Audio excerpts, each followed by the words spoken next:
have for a thrill. We have stories of the dead coming back to life, tales of the night evil. So sit back, relax, and enjoy. The All-American Spookshow.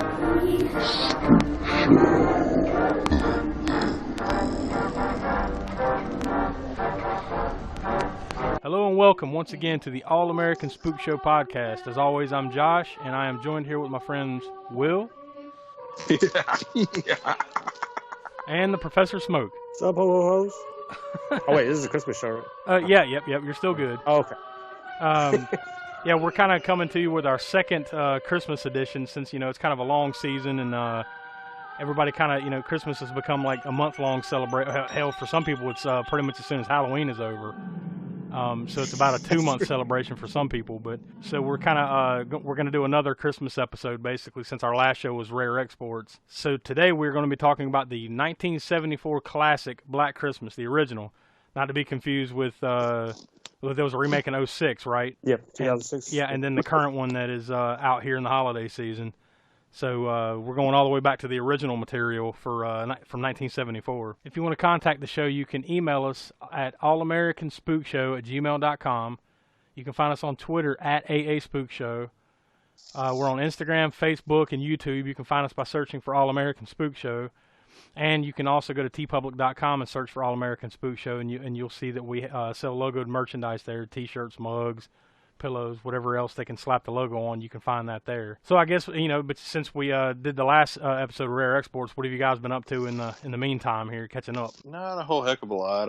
I've been rewatching some of the Star Wars, leading up to the last one coming out, but that's about it. Smoke, what about you? Anything new since the last?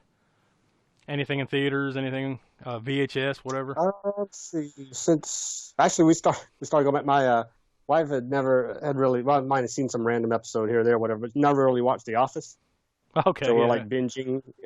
I think we made it through season 2 now in the last week or so, or week and a half, something like that. That was fun. I was going back to, as listeners don't necessarily know this, not all of them or whatever, but working at NBC. When all three of us were working at NBC and I was in Master Control, I think The Office was airing when it was new at that time from 2005 to whatever it was. I think when I left there, it was 2009, tail end of 2009. So I remember seeing all those seasons I saw. So, but anything after that, I never really, got around to watching except some random ones. So at some point it'll be new to me too once we get the season. I don't know. Yeah, I think 4 or 5. I think I was the same way. Like obviously I still work in for the NBC affiliate, but. I think I've watched pretty much. I mean, there might be a handful of episodes I didn't see, but pretty much all of them probably while I was there at work. As they were airing. Yeah. From pretty much from beginning to end. 2005 to 9, anyway. Yeah. So that's definitely there's a handful of shows, and that's one of them where you could watch it multiple times. Even if you're just flipping on the regular old TV like Antenna or something like that, and Andy Griffith's on, you can watch that, or MASH, or any of the old standards. Seinfeld. I mean, I can watch that just about. Seinfeld's on. Sure, even if I just want to brain out, not do anything and just or veg out and just sit there and watch something. That's one of the staples. And I think Office is one of them too. Yeah, it definitely is, because some of these episodes I hadn't seen since that first time I saw it when it aired, and then it instantly comes right back. But Office is a little bit different from some of those other shows I mentioned in that there is there is a story thread going on at least, Yeah. Gilligan's Island, there's no continuation. There's no show to show. We're trying to get off this island and they almost make it and they never do. Exactly. That's every episode. Yeah, there's no overarching story arc or whatever, in those. So Office is a little different, in that regard, but it's still one of those, I think modern day classics for sure that everyone. It's very rare to hear anyone. Man, I hated The Office. True. Yeah. True. I haven't heard anybody. Although you remember when it first came out, people were of course comparing it to the British one, which I still haven't ever seen the British one. At that time, I think was some people were like down on it because it's just it's ripping off this British one. The British one was a lot better. Well, as time has gone on, I think it's then it kind of became its own thing. Yeah, it's almost like I'm sure there's always somebody that hates it, right? Like. There are people every now and then you run into that hate the Beatles. It's like, the hell, what's wrong with you? You just want to be that guy. Yeah, you got to. Yeah. Everybody, there's people loving it. I got to be the hater. Yeah. I know a couple people like that. So yeah, myself. I can't remember whether I watched anything really like groundbreaking. I mean, I've just been catching up on some shows, and we've been watching some Christmas shows and movies and stuff, here in the holidays. So myself, that's pretty much what I've been doing other than, what we're watching for the podcast here. I don't know how y'all are as far as the Sandman. You're the comic The Sandman, the Neil Gaiman comic from DC Vertigo back in, 89? I know about it, but I never really got to read it. I've never gone back to read that one, but I know about it. It's probably if I had to pick one, comic that's like my favorite arcs and everything, it'd probably be The Sandman, but it's going into pre-production for Netflix now. Oh, cool. Yeah, that's something I'm definitely looking forward to. I saw something like there's another comic property that I think was going to be on Netflix, Lock and Key, that I know a lot of people enjoy. Yeah, I think that one's coming. But I haven't read it. Yeah, same here. But that reminded me, though, when you say that, one I have been watching that I watched the first episode, and I'm about halfway through the second episode, was the new HBO series Watchmen. Oh, yes. How was that one? Now, the only thing I'll say, just for anybody, once again, before I get into it, we are a spoiler podcast, so we, once we start talking about the movie, we'll spoil it. And every once in a while, we'll talk about these different shows and other movies and stuff. We might spoil something, so I'll say that before I say this. So, just fast forward or pause it, and come back later, if you don't want to hear. I'm not giving anything major away, but this series takes place like current day, so it's like 2019. But it's in that Watchmen world. Now, if you recall the Watchmen comic or the movie, if you only saw the movie, whatever. But if you haven't, you need to go read the comic. And the comic, remember, it's like 1985. Mm-hmm. So this is 35 years later from the events of that comic. Is what the show not to turn this podcast into like we like we sometimes do into the Star Wars / comic book / whatever. But I'll stop at this, but is it a reference to the fact that events happened in the 80s? Or no, or is it just set it right here in 2019 and that's it? Yes and no. Like, yes, it does reference, and things are going on that if you're keeping your eye on things and noticing things, it's not ignoring it for sure. So, like, it's that same world just 35 years later, so things are different now. Okay. But those things happened, so just keep that in mind. That might kind of help you get in the right frame of mind once you finally sit down and watch it. I won't say anything else, but it's really well done so far. I mean, like I said, I've barely scratched the surface. I've only watched first episode and a half or so. So I haven't heard anything but good things about it from other people that have watched it either. So yeah, so far I definitely recommend it. I mean, if you're a fan of Watchmen on any level, I think you'll enjoy this. So go check it out. Will, I assume that this is the first time you've ever seen this, right? Yes, sir. So before I guess we get into the background or whatever, what were your initial reactions? I thought it was good. Obviously, this came way before a lot of the movies that took a lot of things from this movie. Having seen, like Scream and stuff like that, which definitely took a lot from it. It felt like I'd already seen all of this before. But overall, I thought it was pretty good. Smoke, obviously this is not the first time you've seen this movie. But I guess take us back to when your initial reactions and what you thought about it. I guess I saw it probably it was in the 80s. I'd already seen Silent Night, Deadly Night, just to put it in perspective of era, and so I didn't see this when it was fresh, of course, or not even when the slasher genre was necessarily fresh. So probably early 80s or so. But still, it was early enough on that it still seemed fresh to me at that time, and I could see where a lot of even though it was fresh, you could still see where some of the slasher convention would pull from this movie, even some of those later 80s ones, I mean, this movie was 1974, and it set a lot of those stereotypes and things of slasher conventions were set in this movie. Thoroughly enjoyed it the first time I saw it, and I've seen it quite a few times since then, so still enjoy it, still love it. This is not the first time I watched it, but it might as well be because I know I've seen this before, but it's been a really long time. It's well over 25, give or take 25 years ago. It's been a long time. So certain parts of it I kind of forgot, but some of it was familiar enough to where I kind of remember watching it. So that being said, you can definitely see, kind of like what you guys said, you can see this is kind of where some of the other outlines and ideas for other movies came from. You can see where someone that wrote and directed other movies definitely sat down and watched this or loved it, for sure. Without giving too much away, I enjoyed it. but we'll get into what we really loved and really hated or disliked or whatever later on. All right, so this movie was released December 20th, 1974, here in the U.S. Now I saw something where I think it had actually been released in Canada or somewhere, maybe in October of '74, but they kind of saved it.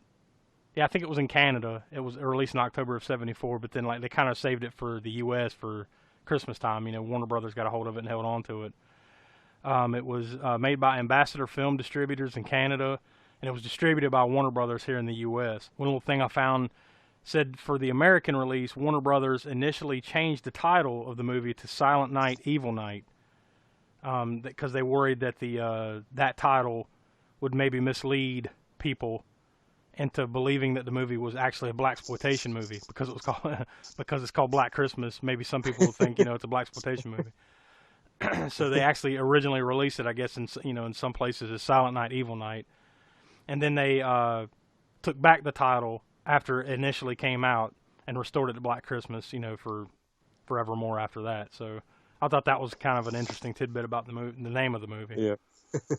Oh, because if they had waited a little bit longer and kept it as that name, then it would have been confused with the other one I mentioned, Silent Night, Deadly Night, Yeah, from the 80s. yeah. If they had kept the Silent Night, Evil Night title. The total runtime for this movie is 1 hour and 38 minutes. I thought, this is my opinion, I thought it dragged in a couple of spots, but I think by and large, it keeps you captive enough to where it's a pretty quick 98 minutes. Yeah, I think it does. I think the only thing, the dragging part of it for me is not too bad. It's just I think it's maybe a thing of the era. We're talking still early to mid 70s. Yeah. So I know pacing at the time for certain movies. It even wasn't even trying to be a hardcore horror movie at the time. It was like a thriller with those horror overtones in it. And I think it moves along. I think well enough for me to. You can't compare it to modern movies or whatever as far as the pacing, but yeah, I think it pushed the story along well. Michael Bay wasn't around to blow shit up and make it really fast yet, so. This movie. And I can't speak for the remake yet, or the upcoming remake either, because I haven't seen either of those. So. After watching this movie and knowing how today's society, quote unquote, is about things like this, I bet you anything this new one's like a chick revenge movie. Something bad happens and then all the chicks... I know for one thing it's PG-13 and I'm not really down with that, but... Well, you can get around that in today's modern day. Like a PG-13 is might have been considered rated R back in the day in some regards, Yeah. Yeah, definitely. If we're talking about the early 90s. I just think they'll probably change the story and the tone of the movie to be more like, here's some badass college chicks, ready to mess this dude up who's messing with them kind of thing. I think... They'll turn it more into something closer to I Spit on Your Grave than this original, That's just my opinion, and I may be wrong, and I'll be the first to admit it once we see it and talk about it. But I bet you $5. It's gonna have some type of tone change to it. You watch. Oh yeah, no, I definitely wouldn't take that bet because I agree with it.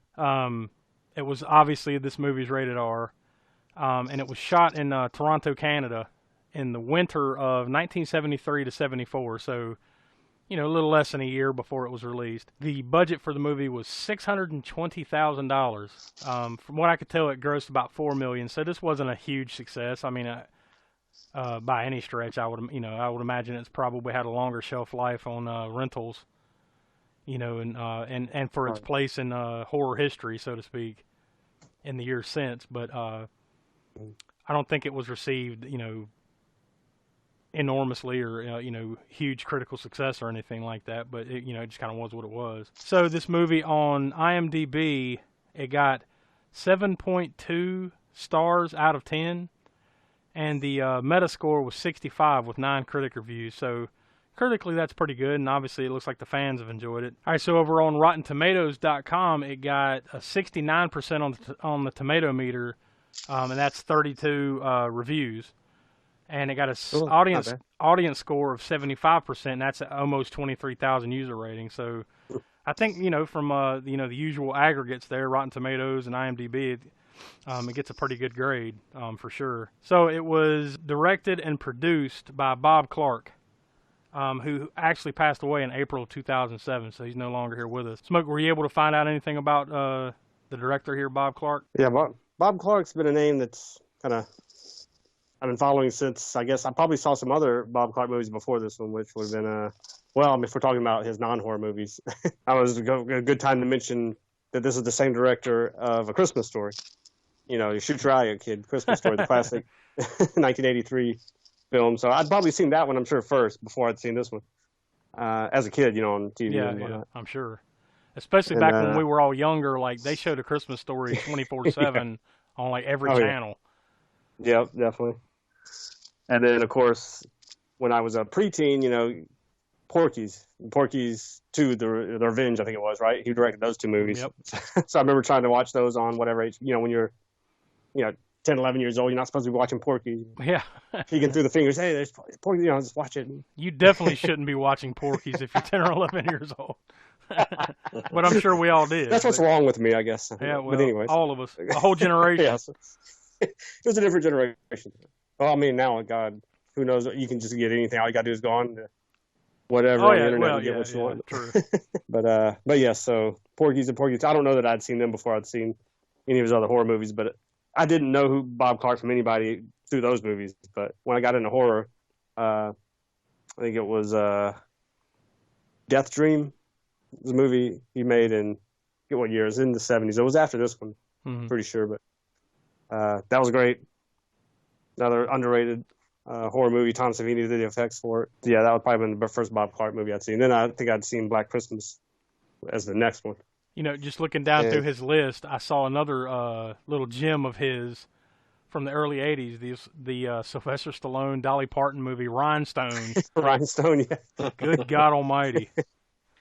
He had a run, and then I think that ended it. Yeah, I mean, let's not forget, too, that he directed his masterpiece. I think it was had to be Baby Geniuses, right? Yeah, of course. I think that might have almost literally finished him right there. Like, all right, you've been given plenty of strikes here, Bob. That's right. But just when you think that he couldn't get any lamer, then he comes out with Super Babies, Baby Geniuses too. Right?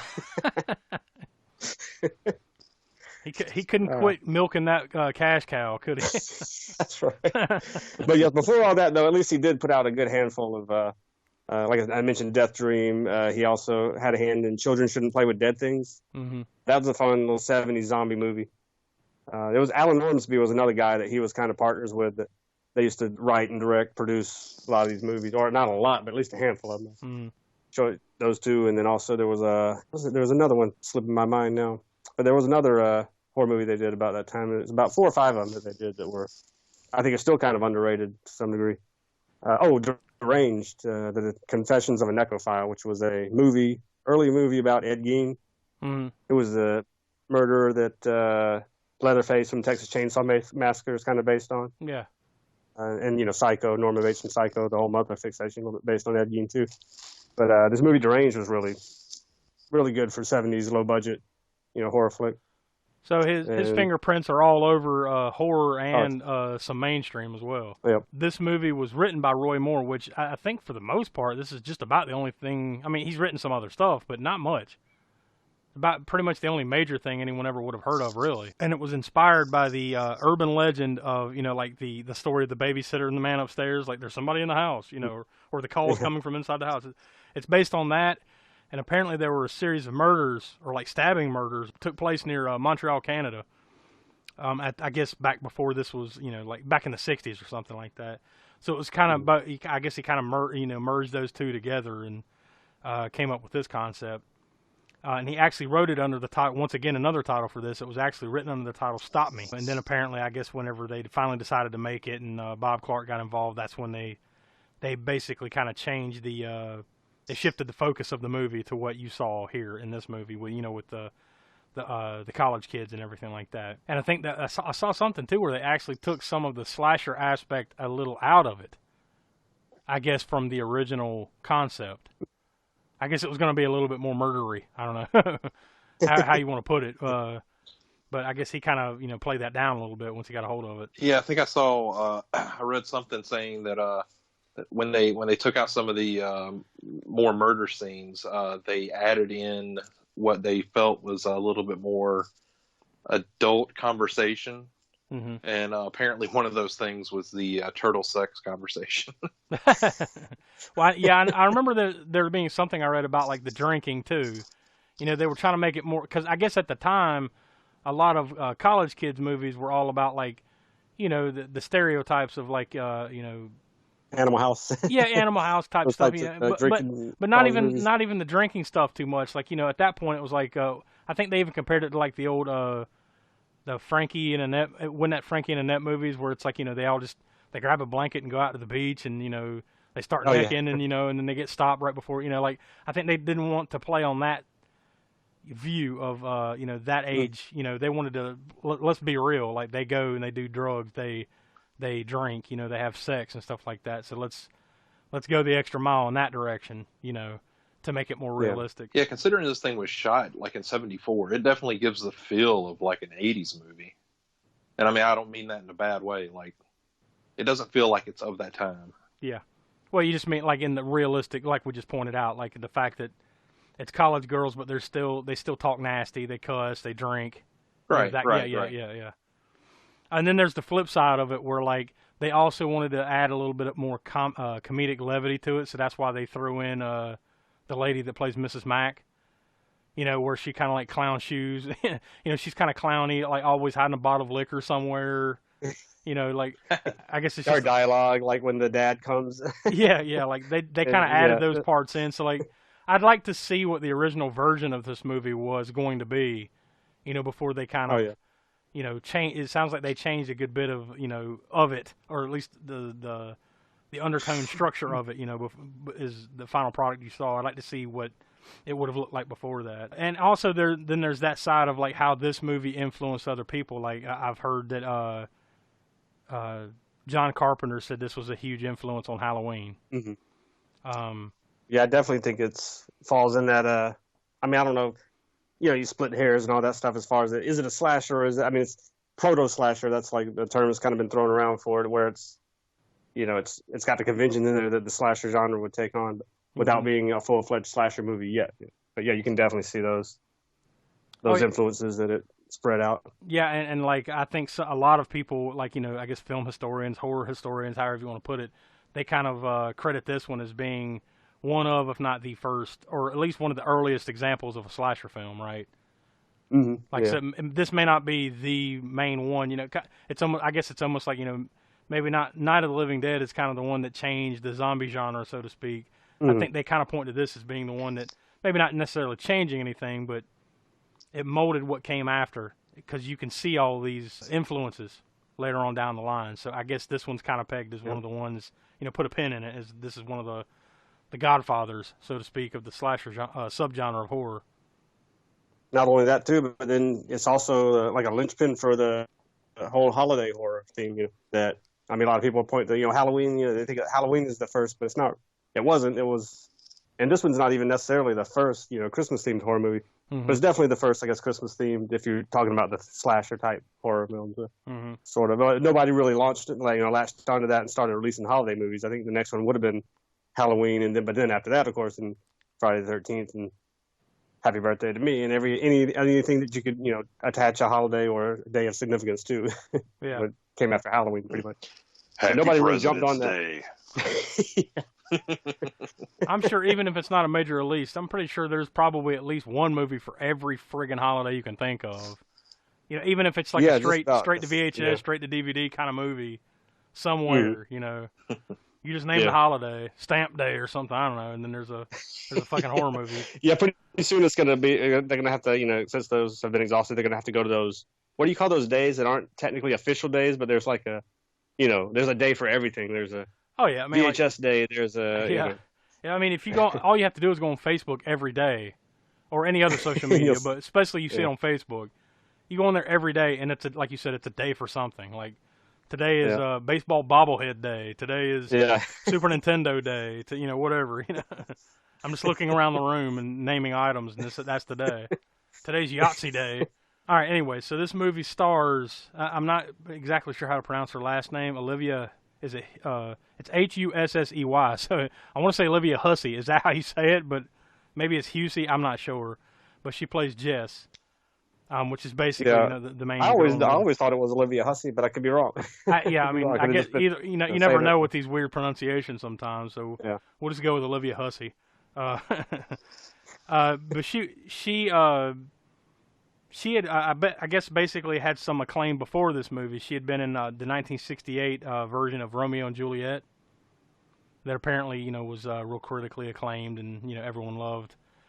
And but other than that though, and this, she wasn't in I mean, she's been in a ton of stuff, TV shows, smaller films. Like she definitely feels more like an independent film type of person, when you read down her list. But she was in Psycho 4, The Beginning. And she was also in 1990's It, the Stephen King's It, the miniseries. Which once I watched this, I remember seeing her. I definitely once I saw what she had been in and I saw It, that I was like, oh yeah, there's my connection right there. It also stars Keir Dullea. I guess that's how you say his name. He plays Peter, which is Jess's boyfriend. He is basically known for this and 2001: A Space Odyssey, because he was actually in that before this. Obviously, since that came out in 1968, and a ton of other things. And I guess he's still going today. Like I think in his filmography on IMDb, I mean, like he's still playing and stuff all the way up to today. He's going to be in something called Valley of the Gods. Recently, last year, he was in Fahrenheit 451, which is something on HBO, I think. So, I mean, he still does things, so he's still kicking around in Hollywood today. It also stars Margot Kidder, who most people would, as Barb in this movie, most people would know her as Lois Lane in the Christopher Reeves line of Superman movies, from the early, all through the 80s. I thought most people might remember from the turtle sex dialogues. Well, true. I mean, there's the turtle sex. She's drunk talking about turtle sex. Then there's Lois Lane. Yeah. I thought that should go without saying. My apologies. 3 days. She actually passed away just back in 2018. She died in May of 2018. And I know she had dealt with a number of issues throughout her life, like health issues, and I think she had some drug abuse or something like that, or alcohol, something along those lines. I don't want to get too far into that side of things, but I just know that she had somewhat of a tumultuous life, I think. But she had a very good, very successful career in TV and film. Being here in Black Christmas, like I said, the Superman movies, I mean, I'm sure she made a ton of dough off of those. 1979's The Amityville Horror. I mean, the list goes on. I mean, like tons of movies that you would know, and I'm sure we've all enjoyed. So she's probably one of the, I guess, probably more recognizable faces from this movie, right? Yeah, hell, I just picked up Superman 4: The Quest for Peace from the Goodwill for like $1. No, that's neither here nor there. I mean, you paid $1 for that? Why the fuck did you pay anything for that movie? Yes. It was a can. I there you go. had to add it to my Canon films, filmography. If you're gonna own that one, that's pretty much the only reason. Is because it was done by Canon. You have to have it. And it also stars John Saxon as Lieutenant Ken Fuller. He's kind of like the head detective, or he's the lieutenant. So I guess he's kind of like over the police department. So he's kind of the main point guy. Helping them out throughout the movie. Point I need to notice, like John Saxon is just awesome. Like it doesn't matter what the movie is, he always makes it better.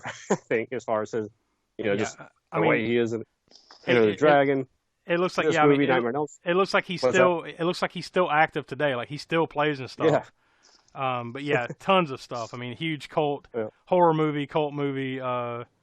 Like you said, you can go through the list. Smoke, go ahead. Just name some off the top of your head. Like, Oh, I know Willie's favorite, Dario Argento. He was in an Argento movie, not Suspiria, but Inferno. Oh no, was it Tenebrae? Damn, now I'm blanking on what he was in. Well, he was was in an Argento film. Most notably, Tenebrae. I would say the first Nightmare on Elm Street, right? I mean, like that'd probably be the one. Yeah. And Enter the Dragon too. Talking about horror, outside of horror, probably Enter the Dragon. Yeah. Huge in just the whole movie world in general, and especially in the 70s and 80s. Any genre, from low budget to big budget Hollywood movies, he would pop up in. Oh, and but apparently he wasn't even supposed to be in this movie. They had actually hired Edmund O'Brien, Hmm. who apparently was like an Oscar award-winning actor. Yeah, I think he's old Uh, school. yeah. Well, apparently, like he shows up in Canada, like for the film. When he gets off the plane, he's kind of talking out of his head. And I guess over the course of a couple of days, they realized that Alzheimer's is setting in, so they had to fire him, and that's how Saxon got the job. Wow. Yeah. Yeah, it seems like I saw there was another name that was supposed to be in this movie too. Like, it was Gilda Radner.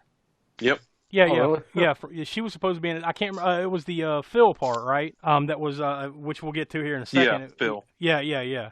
That she was supposed to do it, and then apparently, I guess SNL interfered with that, or I guess the beginnings of SNL. Yeah, interfered about a with month that. before they started filming, SNL came a calling. Yeah, because I think SNL started in '75, if I'm not mistaken. So this would have been after that, but probably around the same time frame, probably when they're getting ready for it, at the least. And that part eventually went to Andrea Martin, who also has, quite a bit of success. I mean, mostly known as a comedian. She's been in a ton of movies and TV shows over the year. A lot of people will probably recognize her right out the gate from if you ever seen that other skit show I think it was from Canada, SCTV. Oh yeah, the one Yeah, that yeah. John Candy was Yeah, part of John originally? Candy, and Eugene Levy and some of that crew of guys. Like, she was part of that back in the '80s, and a handful of other things. I think she was even in that movie Strange Brew, if I'm not mistaken. Oh yeah. Eh? Yeah, Okay. which I guess so. Basically, like, she's like the Canadian Gilda Radner in a way, I guess. If you can't get Gilda Radner, get the Canadian Yeah, Gilda let's Radner. get the. Which actually, no. And now that I look at that, she's not even from Canada, so fuck me. She's from, she's from Portland, Maine. So, but that's pretty close to Canada. So, splitting hairs here. So yeah, apparently, like, Gilda Radner was supposed to have it, and then they switched it to her. So that was.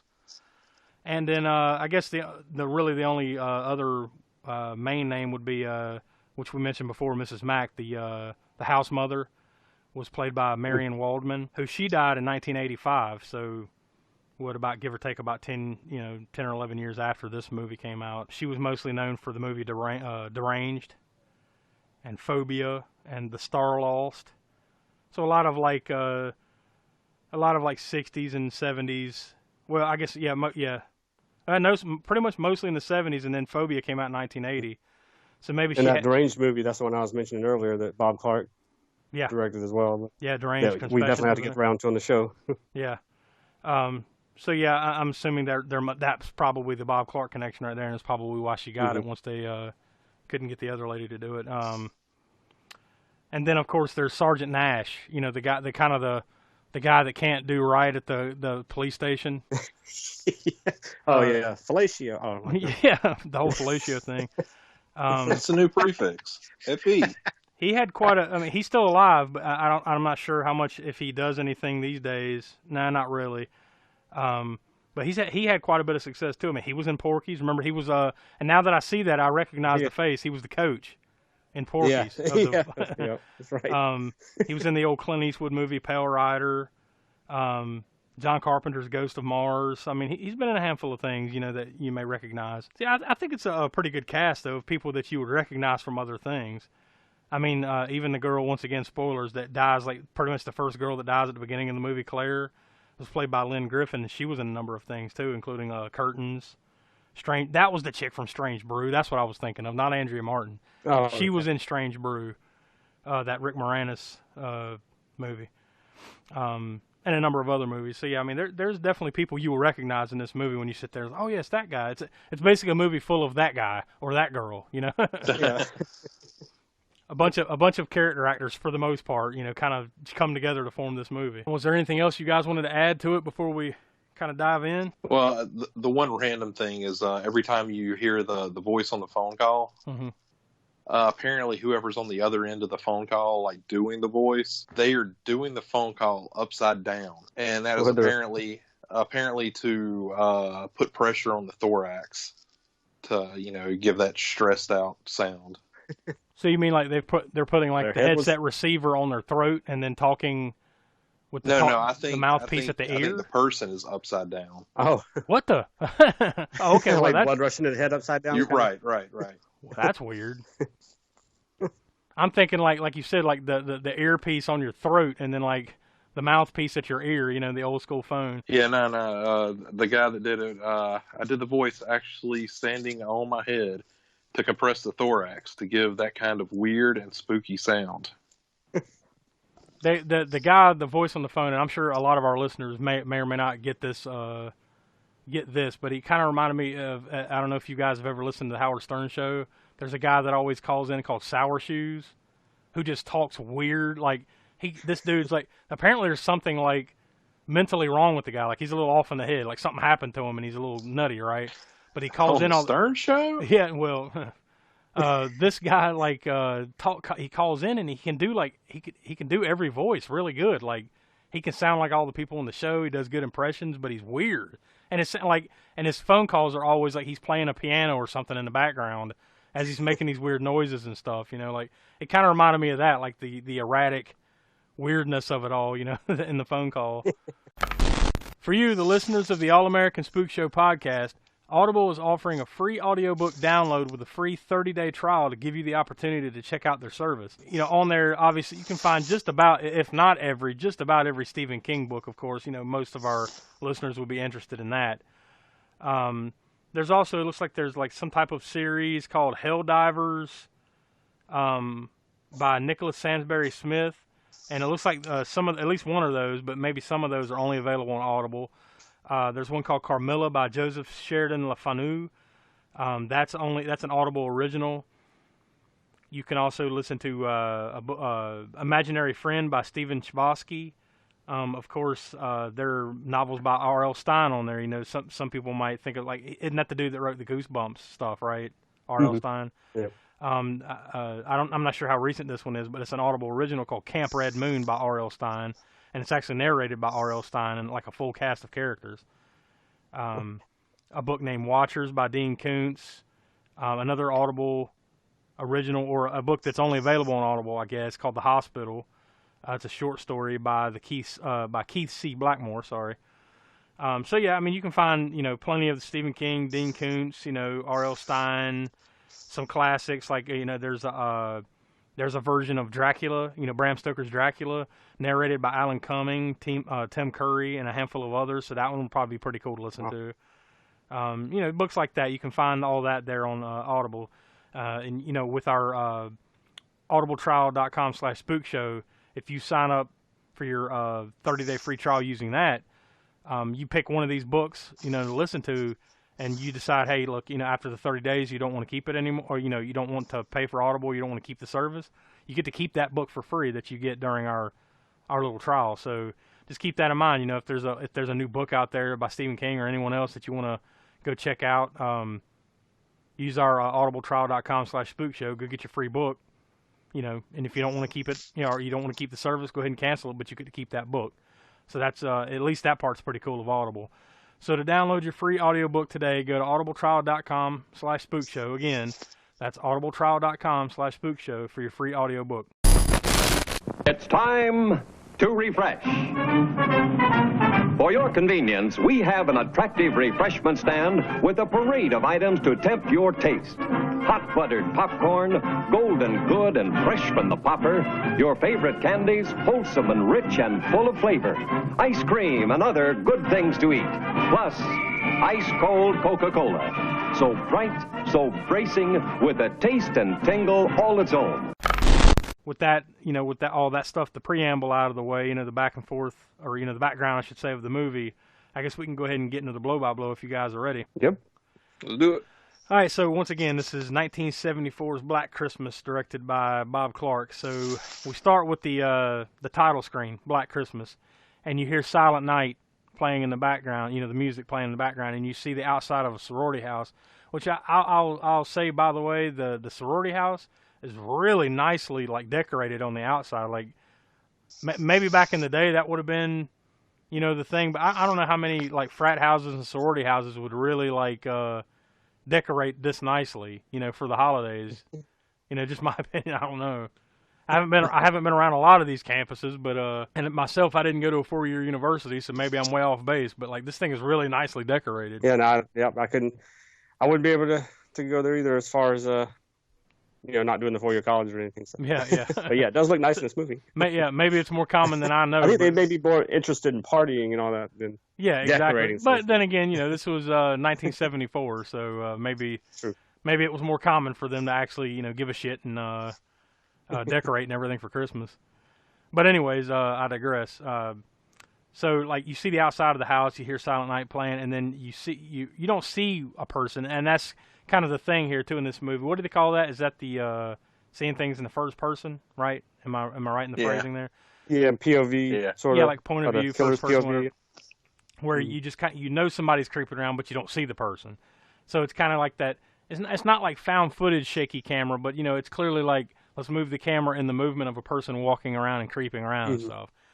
Almost to the point, I mean, really seriously to the point of where the camera is the person's head in some scenes where you see the hands, going down the ladder type thing or whatever, where their head is basically the camera.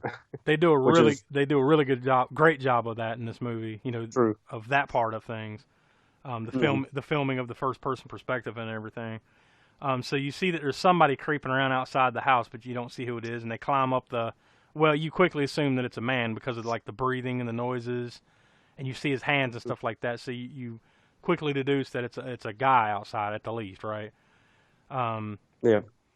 And then he climbs like this. There's like lattice on the side of the house where I guess they let the rose bushes or the vines or whatever grow up. So he kind of climbs up the lattice. I tell you what, man. Back in the day, they made really good lattice. Strong lattice. I mean, it'll hold vines. It'll hold 200-pound stalker killers. And any experience I've ever had with lattice board in my life is it's definitely not that strong. Yeah. But I guess maybe if it was built like kind of as part of the house, maybe it's just stronger than your cookie cutter Home Depot lattice board stuff. You'd find. Breaking news: it's not. Movies are full of shit. Is that what you're saying? Emphasis on breaking. Yeah.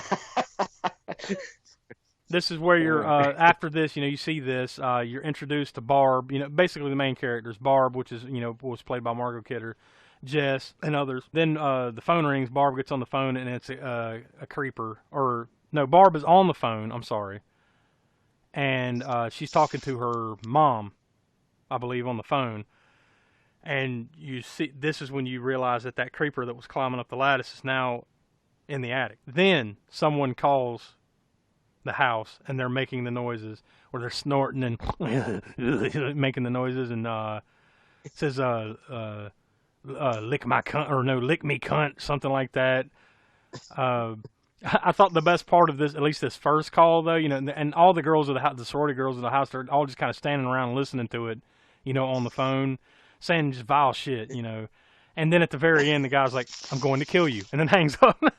It's like he has this moment of clarity at the very end. I'm going to kill you, but yeah, this is obviously the theme of the whole movie now is like this guy's going to keep calling. Like you'll see this a number of times throughout the movie, but this is the first time, so they kind of smack you right in the head with it with the shit he says, like suck my dick, you cunt, just vile things, especially I believe for the times, right? I mean it's vile things for today, but especially 1974, right?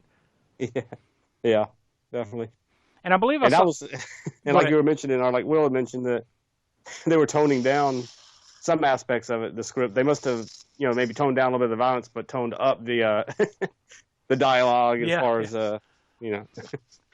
Well, if it didn't earn its R rating from some of the, the little bit of gore that you see throughout the movie, it definitely got it in language. And I do believe, just to add before we move on, I believe I saw somewhere that like they in some version of the movie apparently they had to cut the word cunt out. Like that was like the line, like no, we're not gonna do this if that's in there, kind of thing. So they had to cut it out, and then they eventually put it back in or something in different versions or something like that. Well, it definitely couldn't have been the UK, because I think that word is like the word "the" over there, right? Yeah. and they drink like fish. Definitely not the UK it was cut out of, yeah. So he says, I'm going to kill you, and then hangs up. And then Barb and Claire clearly have, like, they kind of have this moment where, like, they just clearly don't get along. Like, Barb, you know, Barb just treats her like shit, and she's kind of like the new blood in the house, so to speak, this girl Claire.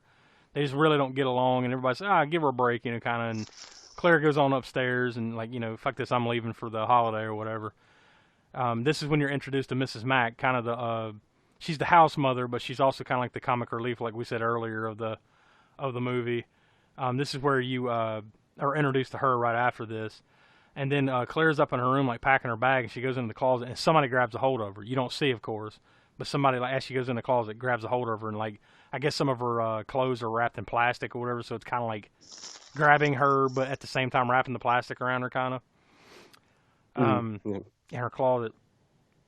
Then you cut to Mrs. Mack, like, this is where you see, like, a couple of scenes of her, like, hiding booze everywhere. Like, she opens up a book, and, like, she's cut out some, like, the center of the book, and there's a bottle of hooch in there. And then, like, she goes in to brush her teeth, and she pulls out another bottle of booze from the back of the toilet tank, and then rinses her mouth with it. Like, as she's brushing her teeth. Jesus. Nobody needs scope, you know, just use good whiskey. That's all you need. Some good whiskey and toilet water. By the way, did you see the tank for that damn toilet? What, like the inside of it?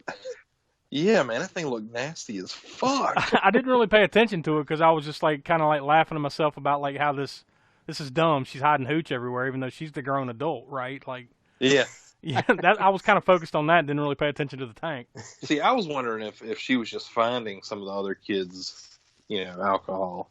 And just drinking it. I don't think it. No, I don't think so. I mean, maybe, I guess, you know, but I'm thinking the way they played it to me was she's the one hiding it everywhere for whatever reason. You know, like she's trying to play it straight that, you know, that she's not a drunk asshole, but in reality she's the drunk asshole of the house. And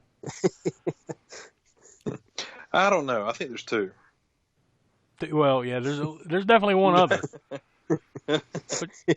But you're coming up on that. You got like basically like, you know, with Barb on the phone, you kind of get the idea that, like, you know, she has troubles with her mom or something like that. So maybe, you know, that's the reason she turns to the bottle or whatever. Anyways, so, you know, you're introduced to her and she's going through the you know, finding things of alcohol everywhere, and then you cut back to Claire, and she's dead now. She's been suffocated by the plastic. I'm assuming, like, you know, the plastic that was over the clothing in her closet, and she's sitting in a rocking chair. I don't know if you can necessarily peg exactly where at in the house she is yet, but she's dead in a rocking chair with the plastic still, like, over her head, you know, where clearly she was snuffed out by the plastic. And then Claire's dad eventually shows up, I guess, like the next day, and he's looking for her. Then they cut back to the house, and I guess, like, they've now at the sorority house, they've, like, brought in some kids, I guess, for Christmas. I don't know exactly what the reason for this was. I guess just a charitable kind of thing. I don't know. But they brought in some kids to the sorority house, and, like, they had some dude that was dressed like Santa, and he's just cussing up a storm. Like, as the kid's in his lap, just saying horrible things, like, shit, fuck it, you know, whatever else he's saying. As the kid just... You know what it reminded me of? It kind of reminded me of the scene in his later movie that we were talking about, of course, A Christmas Story, except without the actual, you know, cussing language. Yeah. The kids on the Santa's lap in that movie. The same bad attitude, except, like, actually saying the words. Yeah.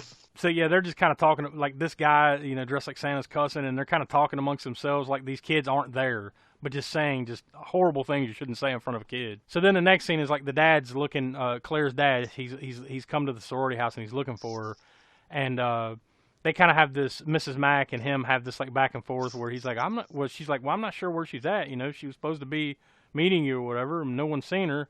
And meanwhile, he's just looking around the room, and he's seeing, like, these, you know, these naked pictures on the wall and stuff like this, you know, that, you know, I guess you would find in a sorority house or a frat. Obviously, probably even worse than a frat, but in the sorority house, and she's kind of covering up for him, you know, and saying, like, trying to divert the attention, like, you know, don't look over here. You mean, she's got her hand on the poster or whatever, you know. It's another one of those clowny moments. Then you cut to Jess, you know, who you've already been introduced to. He's basically the main girl of the movie. She's with her boyfriend Peter, and he's like a piano. I guess he's going for like his master's in music or whatever, and he's a pianist, and he's got like a big recital today, and that he's practicing for, and she basically comes in and like, look, I'm pregnant and I'm going to have an abortion, and so they have like this little back and forth about it. Of all the days to bring that up, by the way. I know this is a big day, and it's probably going to decide your future. I'm pregnant and I'm going to have an abortion, and there's no discussion. What? What?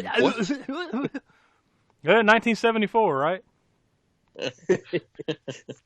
So then you cut back to the house. Those the charity kids, orphan kids. I don't know. These kids are still at the sorority house, and Barb is just she's sitting there getting drunk on wine, and she's just straight up giving this one kid, like letting them drink. It was a girl or boy, I can't recall. Do you remember?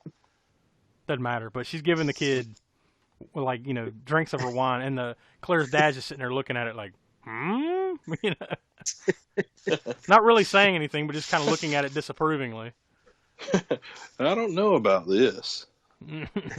Another thing in the ledger that makes me question this house. So then they eventually report Claire missing, and because they go down to the police station, and they eventually, like, look, no one's seen her, so she's missing. And then Barb gives this is where I think you're introduced to Sergeant Nash, the guy that works kind of behind the desk, there at the police station, who's kind of I'm not going to say he's a loser, but he's kind of a little bit of a fuck up, And she gives the number to the sorority house as Fellatio 20880. And then he has her spell it out, right? Yeah. How do you spell that? Fellatio. Fellatio 20880. Ask for Colonel Angus. And of course, he has no idea clearly what fellatio is. She just tells him it's like a new extension or something like that. Which they did have weird phone numbers back in the day, like Klondike 222, but pretty sure they never used fellatio. Which this comes, obviously, foreshadowing, I guess. This comes back up a little bit later in the movie. Then you cut to Jess, who tells Chris that Claire is missing. Now, Chris is Claire's boyfriend.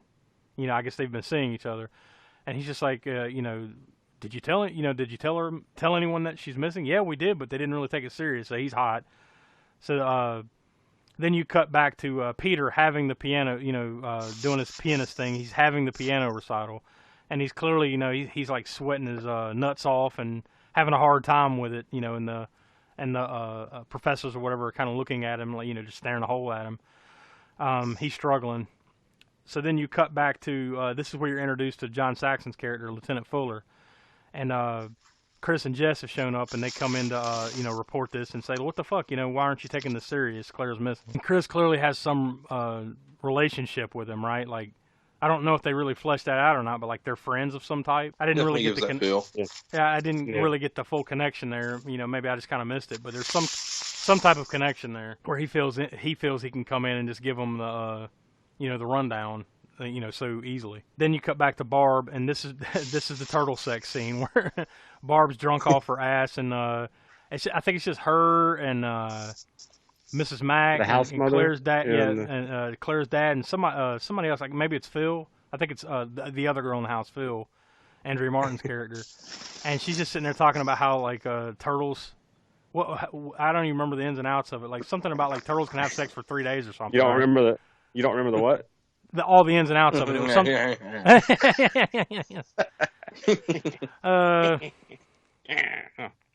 But the turtles can have sex for 3 days, right? Is that what Yeah. But it wasn't based on any research. No, it was just what she heard. And then she had to like check it out, so to speak. But what did she say? But she didn't stay there for the whole 3 days. Yeah. That's what she said.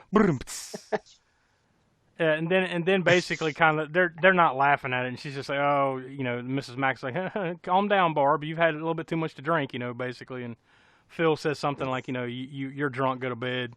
Then basically she kind of lashes out at that point, and she's like, you're all blaming me for Claire being missing. I guess she's feeling guilty because she talked shit to Claire, and then Claire's gone. So Claire, I guess this is part of the motivation for her to get drunk. I guess is feeling in the shits about the way she treated Claire, and now she's gone. So then you cut to Peter, who clearly, fucked up the piano recital. Now he takes like a mic stand and just beats the shit out of the piano, like just fucks it all up. Because it's the piano's fault. Yeah, the piano's fault. You suck. Clearly is. You failed me. My fingers were doing the right thing. Poor piano. So then, right after that little brief scene of him just beating the shit out of a piano, you cut to Chris and Jess. They come back to the sorority house and they get Claire's dad and Phil, to go out for the search party. Now, I wasn't quite sure, was the search party for Claire or was it for the missing 13-year-old girl, which is kind of like a little subplot in the background going on, that there's like this 13-year-old girl has gone missing as well. I wasn't. Yeah, I don't know if they were clear on that exactly. Yeah, like who it was for. Who are they getting this for? I mean, because like I guess they came and got Claire's dad and Phil and they went out, but it almost seemed like it was for the 13-year-old girl, the girl, and not for her. Into it too. Yeah, and then I don't know, whatever. But clearly there's a search party because there's some shit going on here. And then you cut back to the house, and Mrs. Mack back at the sorority house is looking for the cat, which I think the cat's name was Claude or some such nonsense. And she eventually she pokes her head up in the attic because I guess she hears the cat that's up there or something, or she thinks it is. Whoever this lunatic is like hiding behind her in the attic as she sees Claire's body like sitting in the rocking chair. And then there's like this hook rope. I don't know what you'd call it. Like what would that like be? A pulley? Yeah, I guess it's like a pulley with a big hook thing on it, right? Yeah, on a rope. Big metal hook thing on it. He just swings it down and just I guess just like hooks it in the side of her head or something and ropes her up. Like because you don't really see it happen. He's behind her and throws it, and then you see her feet, just her whole body, I guess. Cuts to her feet. Just getting sucked up into the attic, It's a really good toss. Yeah, no doubt. One shot, man. He managed to conk that thing in her head, basically, and then rope her up and string her up. So then, but then in that scene, they make sure to like make sure you see that one of her shoes fell off. Oh yeah, and went downstairs. Mm-hmm. And that's how I assumed that they were going to find her and the other girl. Yeah, then they never reference the shoe again. Yeah, they never get back to it again. Yeah. It was like, what was the point of that shot? Yeah. I'm wondering if it was something that was going to be in there that they didn't use. And then maybe because we'll get to that, I guess, eventually, but maybe it's because like it never leads to that, right? So then right after this, the creeper guy, the lunatic, he just goes nuts in the attic and starts like, as soon as he roped her up or whatever, you see her hanging there, and then he just starts, throwing shit around and yelling and knocking stuff over and just, going nutty. Then eventually it cuts back out to the search party outside, and they have found the 13-year-old girl in the search. Then Jess, who's still at the sorority house, she gets another freaky call again, and Peter, her boyfriend, shows up, and she calls the cops about the calls, that have been coming in. Like, this is too weird. We've had too many of these. I'm calling the cops in reference to this. But basically, pretty much right around the same time, Peter basically was like, all right, well, you're going to marry me. It's kind of a horrible proposal, but basically, like, in this moment, like, yeah, you're not getting an abortion and you're going to marry me. And she's like, no, I got hopes and dreams, and this ain't going to happen, so she spurns him. Even though you're a failure, I still have things to dream for. It's basically what she says. Then Lieutenant Fuller, he says he's going to investigate. Oh, and then this is where the fellatio thing comes in. Like, Lieutenant Fuller says he's going to investigate the whole thing, and then he's looking at, what's the sorority house number? And he looks at it and he's like, what the hell? And then the other detective's laughing about it, and he calls Nash out. Like, fellatio? For real? Yeah. It's something dirty, ain't it? Yeah. No shit. So then Peter, who's just been spurned his proposal, now he basically threatens her over the abortion. Like, you're gonna rue the day. You're gonna regret getting this abortion, kind of thing. But he leaves. She tells him to leave. He leaves. Then Lieutenant Fuller and another guy show up, and they arrive at the sorority house to investigate. And then they tap the phone, which I guess this is the old school way of tapping phones. Man, it seemed really convoluted, didn't it? Like, yeah. God, you think it'd be easier than that? We're tracking the phone call of a killer. Well, we can only supply one man to try to figure out where the jerking line is going to. And he's having to run through like a warehouse of phone wires to figure this out. It's crazy. So, but they come in and they tap the phone, and they're like, all right, we got this phone set up. You get the phone here at the house. We get this phone set up at the police station. When that phone rings, it'll ring here. I'll be able to listen. And then this dude can, find out where it's coming from. So they eventually leave, and then Peter's outside. You see him outside. He's just hanging around the house. Then eventually Phil, one of the other girls from inside the house, she's upset about the whole thing. She decides just to go to bed. Then you see, once again, up in the attic, the lunatic guy is sitting up there, and he's just rocking Claire's body back and forth. Like, and she's got like a little baby doll in her arms. Like, he's done put like this creepy-ass old baby doll in her arms, as he's rocking her. Turns out it's Annabelle. You mean this is part of the Conjuring universe? It's all coming together. That's how they're linking that new one, isn't it? Yeah, that and the guy that played the preacher, not preacher, but the priest. Yeah, he shows up at the yeah. I heard you needed a priest. Except his current age, the 2019 age, not what he would look like in 1974. Man, this is some crazy retconning. Now you see Jess, she's waiting by the phone. Like, there's a couple scenes here now where, like, they're just kind of sitting there staring at the phone waiting for it to, to ring. So Jess is sitting there waiting by the phone, and then Barb wakes up. This whole time, Barb's been up there, like, passed out from her drunk, from being drunk, basically. She's passed out. She starts, like, and then, like, she runs up there, and it turns out she just needs her inhaler. Like, she had a nightmare and needs her inhaler. So then, like, someone comes to the door, and so Jess goes downstairs to answer it, and it's some Christmas carolers, like a group of kids Christmas caroling. And meanwhile, while she's standing there watching these carolers sing, of course, the creeper walks into Barb's room and stabs her with, like, she's got, like, these glass animal figurines, kind of like up on her shelf there next to the bed. And is it like a glass unicorn or something? It's got this really long horn with a big giant sharp unicorn horn. Yeah, and of course he stabs her, like, multiple times with this thing and kills her. But, like, that's one of the famous scenes from the movie, right, where the guy's kind of, like, holding it over his head, and you see, like, the shadow, like, you can't see. You're seeing the guy's face, but you can't see who it is. You just see, like, maybe one eye or something like that, and in his hair, and the way they shot it, and it's lit behind him and everything, and he's holding the unicorn thing up and stabs her multiple times and kills her. Then immediately, like, after the most graphic part of that movie, I believe.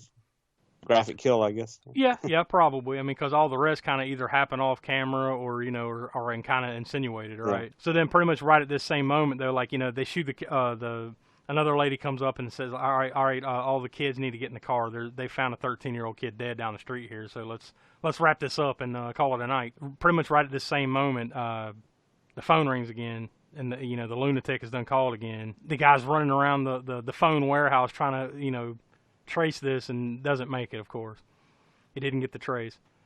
Then, like, as Lieutenant Fuller's listening to the call or talking to her about this or whatever, that they didn't get the trace, there's a few cops making some noise in the station, and then one of the dudes, like, all these cops, other than, like, Lieutenant Fuller and maybe, like, another detective or something, they're all bumbling idiots. Like, this guy comes in and, like, some old, like, I guess he was not snooping around, but he's on some old man's land. The old guy shot him in the ass with some buckshot. So you see the cop come in, like, he's got his pants pulled down, and, like, he's been shot in the ass with buckshot. Like, I don't know what this had to do with anything other than to show that this police department sucks, other than Lieutenant Fuller, right? Once again, like, another little comedy moment, I guess. Then Detective Fuller and the Keystone Cops. Yeah. So then, like, the phone rings at the house yet again, and this time it's Peter, just his boyfriend. He's calling and he's crying about, like, not to get the abortion again. He's still upset about it. Don't get the abortion.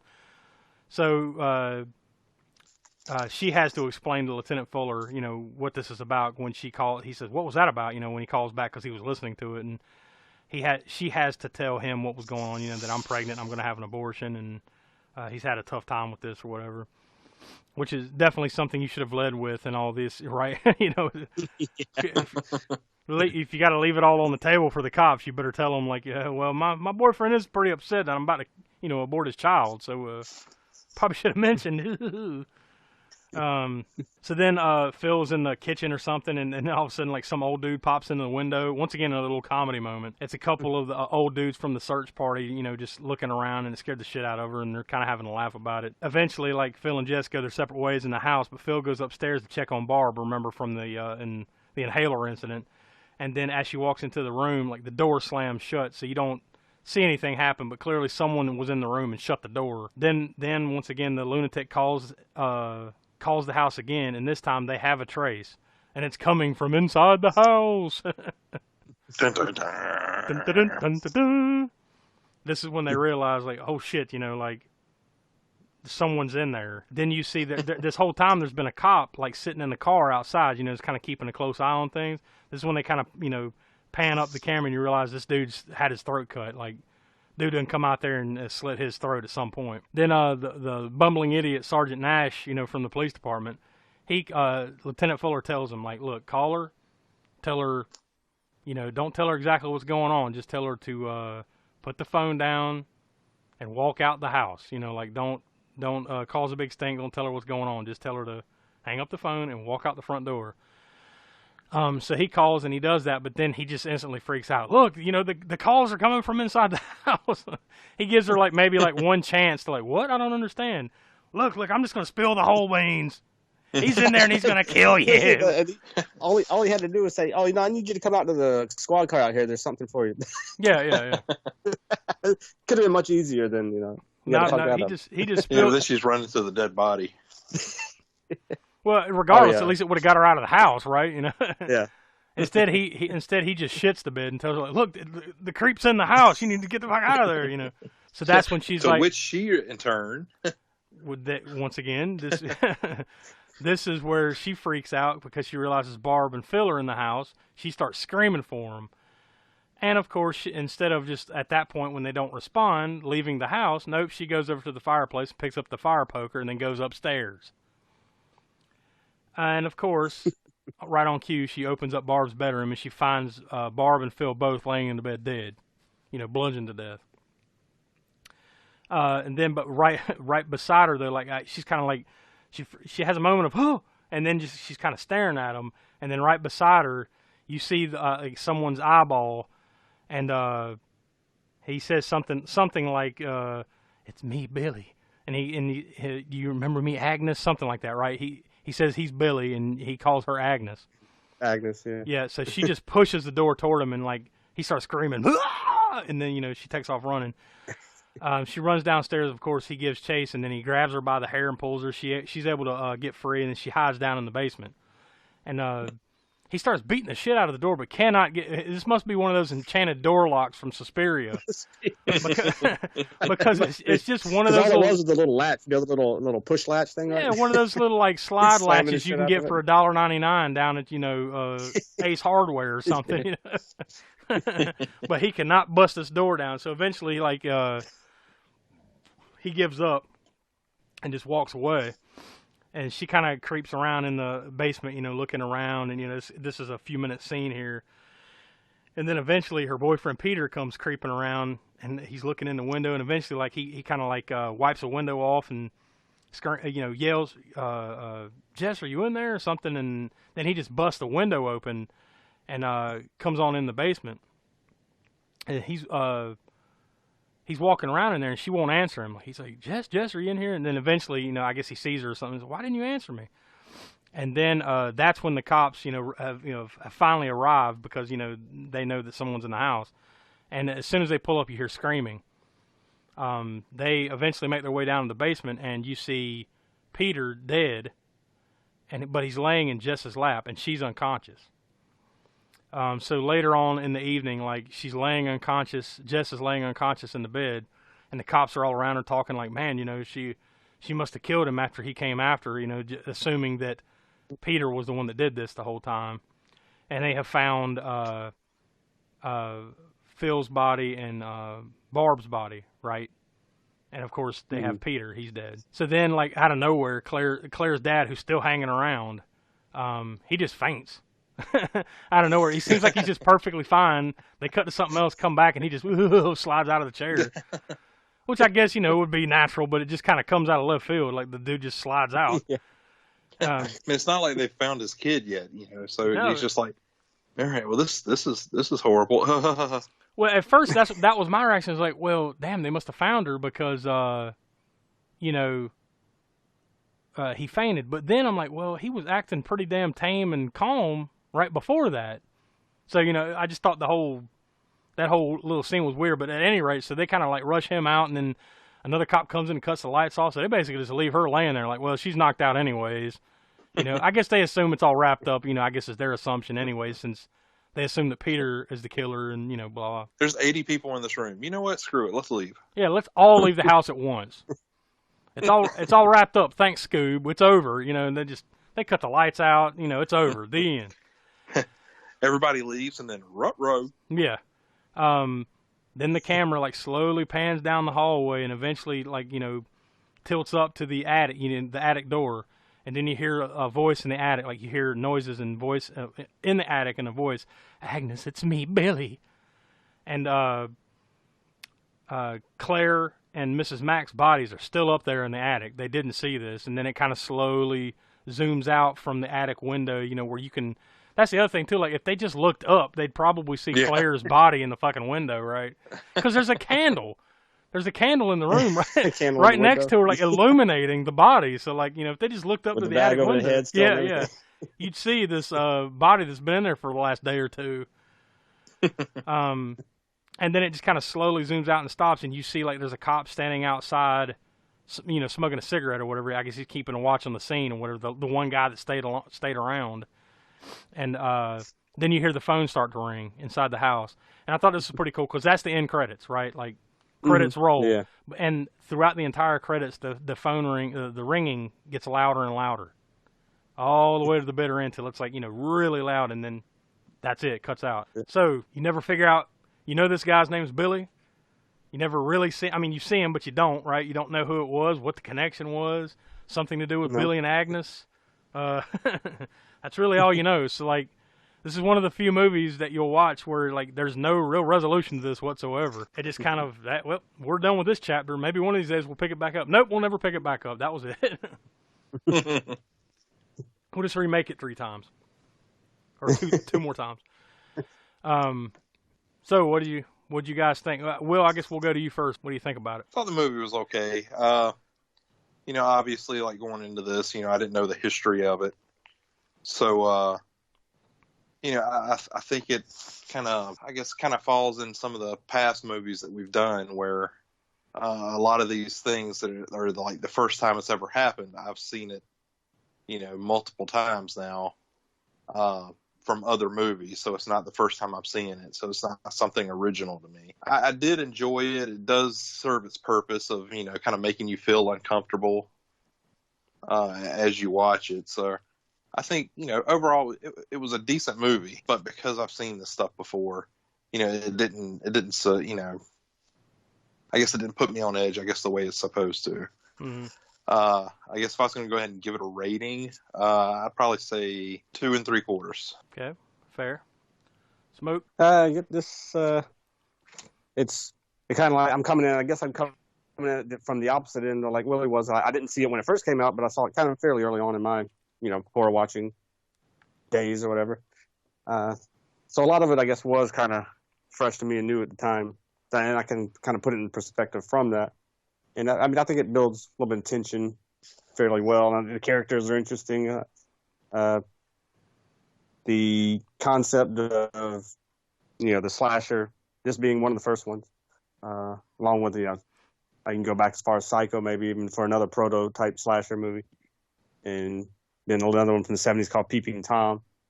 All these kind of melded that, or at least cemented the style of slasher with like the POV shots and all that stuff. So, and it was new to me when I saw those types of things. So, and I can, I guess, watch it as I was seeing it for the first time back then.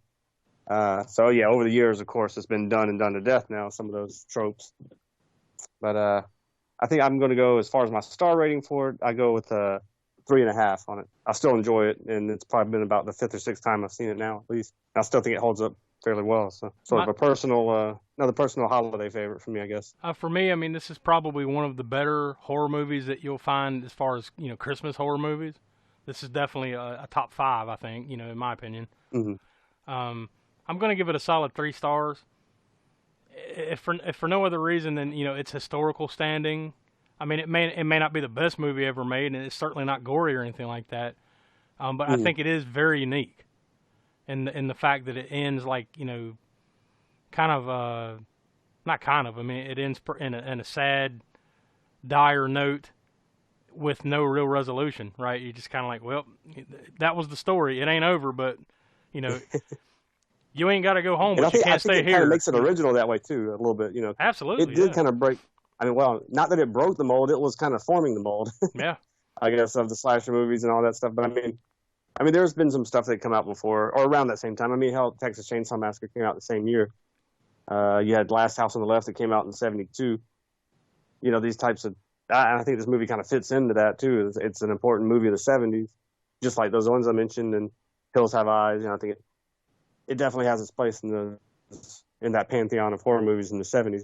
But yeah, I like that it had that. It didn't give away who the killer was necessarily. It kind of left it open, and that whole ending scene was pretty creepy for that, I think. Here's one little entry I found from, this is on Wikipedia, which I'm sure it's sourced from some other place. But this kind of goes to what, to the ending here. During preparation in 1975 for the film's American release, Warner Brothers studio executives asked Bob Clark to change the conclusion, or the concluding scene, to show Claire's boyfriend, Chris. Remember the hockey player guy? Yeah. Oh, yeah. They wanted him to appear in front of Jess and say, "Agnes, don't tell them what we did," before killing her. However, Bob Clark insisted on keeping the ending ambiguous. So that's a weird little. They clearly, like, the studio executives are like, shit, we need to end this. This can't end like this. Let's come up with something. But that would make no sense Did they either. tell him that they should have shown up there with that hockey mask he was wearing? Yeah. The goalie mask he was wearing. So they missed out on a foreshadowing of Friday the 13th. They missed out on $1 billion idea. They had it right there, and just and didn't go through.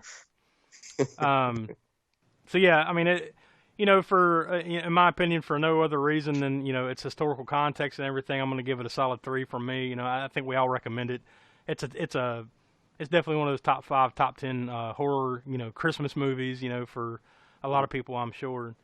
And we'll eventually get to the 2006 remake here on the podcast, and of course the current one in theaters here in 2019. We'll get around to that one too. So, just to see how they change things and compare it, and have a little fun with that. So we'll get around to it, maybe next holiday season. And I know none of us have seen any of those other sequels yet. I mean, those sequels, I mean those remakes yet, but yeah, no. I think there's something in there about, and maybe we'll find out a little bit more about the Billy Agnes connection or something, because I've read somewhere that there's a little bit more to that idea that Bob Clark had originally that he didn't put in the movie, but he had an idea about who Billy was and Agnes and all that, and that I guess he gave maybe that idea and that information to the creators of the remake, and they kind of put a little bit of that in there. So. To me, in this, they set it up.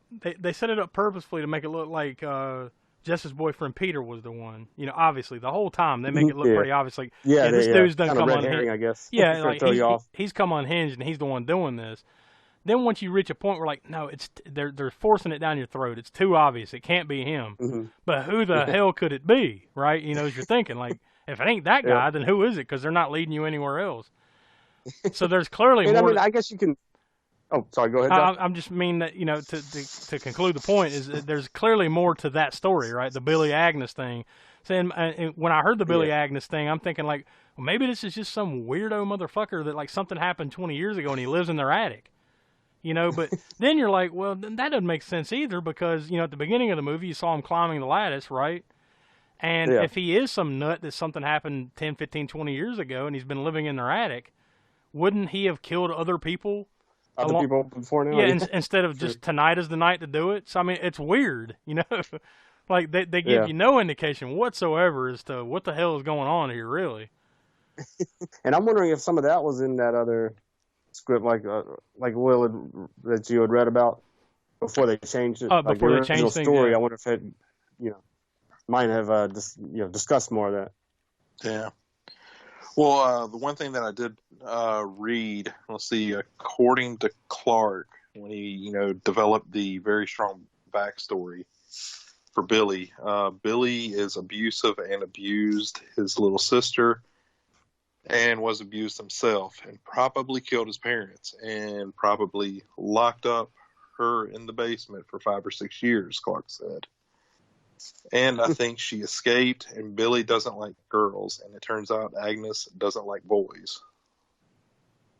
Oh, okay. So that was like part of the backstory, I guess, that he created for it, but didn't use necessarily in the movie. Yeah.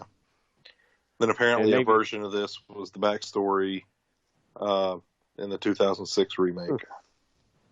Which, once again, we'll get to one of these days. Yeah. We'll make it a point to try to do that next holiday season, since we probably won't And be that doing might actually make it a little bit more interesting to me now to watching it. I'm not. Yeah, just to see if they flesh quickest that to out watch anymore. remakes, I guarantee for a modern cinema audience, they probably had to flesh that out a little bit more, because otherwise, so many people would be leaving so mad that they'd shit on the movie and nobody would go see it. So I'm sure they had to conclude it in some way, right? True. Yeah. I mean, I could see where that guy was coming from when the American distributor that was kind of wanting them, hey, throw me a bone here, and they need to make somebody be the killer. Yeah. Because you leave people on for a while like that. I mean, I think it's kind of innovative and fresh. But I mean, if I were an adult film going person in 1974 when I went and saw this, your average horror fan or whatever, it might come across as disappointing that you don't find out that who the killer is, and it's leading up to all these different red herrings to where, okay, it's this guy. No, it can't be him. Then who is it? And then you don't get any kind of fulfillment for that. So I'm sure it was weird, especially for the time, because it's not like it is today where there's all these streaming services and DVDs and Blu-rays and movie subscription channels like HBO and stuff. Like, they didn't have nothing like that. You had 3 channels, maybe 3 or 4 channels on your dial. And the only escape you got was going to the local drive-in or the movie theater to go see a film. There was really no widespread home video type of thing or anything like that at that point. So, yeah, I mean, everything was definitely geared towards either TV or movies. That was the whole reason why movies were widescreen. I mean, now we're so used to widescreen because TVs are widescreen, everything is.